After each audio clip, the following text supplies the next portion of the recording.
इस news के प्रायोजक हैं Afjan juice and falooda, Painter Chowk, Bijapur west, Solapur. Azadi Bachao news channel में सभी दर्शकों का स्वागत है। गुम हुए 24 एंड्रॉयड मोबाइल ढूंढ निकाला डीबी शाखा पुलिस ने। दरअसल सोलापुर शहर जोड़बाईपेट पुलिस थाने में मोबाइल गुम होने के बढ़ते मामलों को देखते हुए वरिष्ठ पुलिस निरीक्षक सुहास चौहान ने डीबी शाखा प्रमुख सोमनाथ के मार्गदर्शन में पुलिस हवलदार खाजप्पा ने सीडीआर का उपयोग कर अलग अलग कंपनी के 24 मोबाइल शहर व दूसरे राज्यों से ढूंढ निकाले। इस मामले की अधिक जानकारी सहायक पुलिस आयुक्त अशोक तोरडमल ने दी है।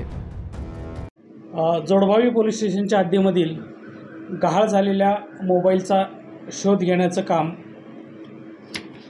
पोलीस हवालदार खाजप्पा आरेनवरू यांनी चांगल्या प्रकारे केल्याबद्दल त्यांचं पोलीस आयुक्तालयातर्फे पहिल्यांदा आम्ही आभार मानतो आणि त्यांचं अभिनंदन करतो। जे मोबाईल चोरीला गेले होते, गहाळ झालेले होते, ते गहाळ झालेले मोबाईल आपल्याला तांत्रिक विश्लेषणाद्वारेच सर्वसाधारणपणे ते सापडतात आणि याच्या कामी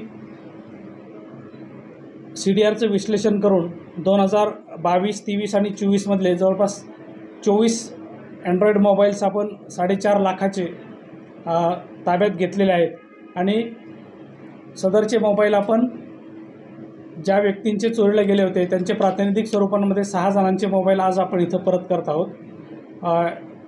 वरिष्ठ पोलीस निरीक्षक श्री चव्हाण साहेब, शबनम शेख मॅडम पोलीस निरीक्षक गुन्हे, तपास पथकाचे अधिकारी श्री सोमनाथ पडसळकर आणि आत्ताच सांगितल्याप्रमाणे पोलीस कॉन्स्टेबल श्री आरेनवरू यांचं यामध्ये चांगल्या प्रकारे काम केल्याबद्दल त्यांचंही मी अभिनंदन करतो।